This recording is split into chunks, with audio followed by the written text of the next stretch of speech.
Train દુર્ઘટનામાં કપડવંજના તોરણા ગામના દંપતીનું મોત થઈ ગયું। હર્ષિત પટેલ અને પૂજા પટેલ લંડનમાં સ્થાયી થયા હતા, પરંતુ પત્નીની સારવાર માટે થોડા સમય માટે ગુજરાત આવ્યા હતા। સારવાર પૂરી કરી બંને 12 જૂને લંડન પરત ફરી રહ્યા હતા, ત્યારે દુર્ઘટનાનો ભોગ બન્યા। પુત્ર અને પુત્રવધૂના મોતથી પિતા હવે નિરાધાર બન્યા છે। પરિવારજનોએ મૃતદેહની ઓળખ માટે ડીએનએ સેમ્પલ આપ્યા છે અને પોતાના સ્વજનની યાદમાં રડી રહ્યા છે। 12 જૂન એ સૌથી કાળમુખો દિવસ। એક એવી વિમાન દુર્ઘટના થઈ કે જેના કારણે અનેક ઘર છે તેમના વાણા વિંખાઈ ગયા। જે ઘરમાં ખિલખિલાહટ હતી ત્યાં હાલ માતમ છે। તે લોકો કંઈ જ બોલવા તૈયાર નથી। તે લોકોની આંખો પોતાના સ્વજનોને શોધી રહી છે।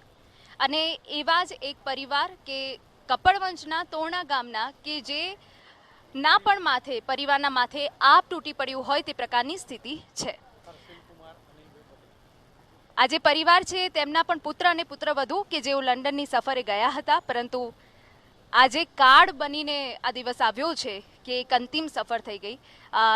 પરિવારજનો આપણી સાથે છે, તેમની સાથે વાત કરીએ। શું નામ છે આપનું? અનિલ પટેલ। તમારા કોણ હતા? મારો બાબો છે।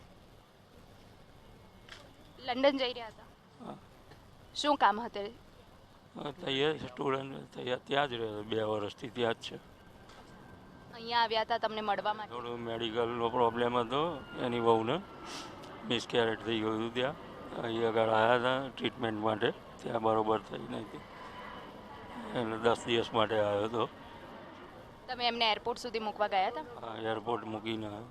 છેલ્લા શું વાત થઈ હતી આપણે? બસ એ બોર્ડિંગ કર્યું। બોર્ડિંગ વખતે 12 વાગે એનો ફોન આવ્યો કે પપ્પા અમારું બોર્ડિંગ થઈ ગયું, અમે બેઠા છીએ વેટિંગમાં। 1 વાગે પ્લેનમાં બેઠો, વિડીયો કોલ કર્યો, અમે બેસી ગયા, એના 7-8 વાગે ઉતરી જઈશું અમે લંડન। કેટલા દીકરા દીકરી છે તમારે? એક જ દીકરો હતો? એક દીકરી છે, મેરેજ કરેલા। બરાબર। મૃતદેહ મળ્યા તમને? હજુ કોઈ સમાચાર નથી મારી જોડે મેડમ। ડીએનએ આપી દીધો કાલનો, પણ હજુ કોઈ સમાચાર નહીં। છેલ્લી વાત આપની દીકરા સાથે શું થઈ હતી? એમ ખુશ હતો, આવીને ગયો, મળીને ગયો, સરપ્રાઈઝ આપી।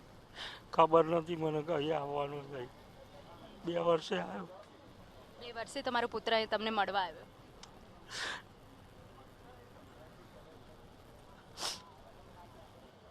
તમે એમના કોણ? માસી છું, એના દીકરાના માસી છું। તમારી છેલ્લી વાત ક્યારે થઈ હતી? મારી તો 1.5 વર્ષ પહેલાં થઈ હતી। હું તો આવી હતી બહારથી, એટલે મને 1.5 વર્ષ પહેલાં જ મળ્યો હતો। તો જ્યારે એ લોકો આવ્યા ત્યારે તમે મળ્યા હતા એમને? નો, નથી। મેન મેડિકલ માટે આવ્યો હતો, કંઈ જવા એવું હતું નહીં, અને અઠવાડિયું એને મેડિકલનું ને પ્રોબ્લેમ હતો, એ બધું ક્લિયર કરવામાં તો દવાખાના બીજા 3 દિવસ રહ્યા, એટલે કોઈને સમાચાર જ ઘરવાળાને મેં નથી હાલે। હું જ કહું છું। સવારે જ્યાં એ જ ફ્લાઇટમાં અમારા શાળા વહેલી અને શાળાનો છોકરો બંને આવ્યા છે લંડનથી જ, અને બપોરે આવું થયું। કલ્પના હતી કે આવું? તમારે શું થાય છે? એના મા સાથે ભાણિયા સાથે તો વધારે લગાવ હોય। શું કરીએ? છેલ્લી શું વાત થઈ હતી આપની? કોઈ વાત થઈ હતી? અમારા આવ્યો દવાખાને લઈ ગયા ને એની મિસિસના, એ વખત વાત થઈ હતી,